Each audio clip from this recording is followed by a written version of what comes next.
അസാധ്യമായത് ജീവിതത്തിൽ സംഭവിക്കണമെന്ന് നിങ്ങൾ ആഗ്രഹിക്കുന്നുണ്ടോ? എൻ്റെ ജീവിതം മനോഹരമായി മാറണമെന്ന്? എന്നാൽ അതിരാവിലെ എഴുന്നേറ്റ് പ്രാർത്ഥിക്കണം.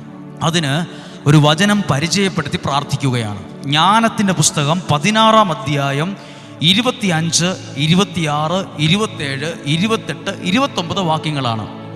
ഈ വചനം വായിക്കുമ്പോൾ നമ്മളൊരു പ്രധാനപ്പെട്ട കാര്യമാണ് പറയാൻ ഉദ്ദേശിക്കുന്നത്. അതുകൊണ്ടാണ് അല്പം ആമുഖം കൂടിപ്പോയത്.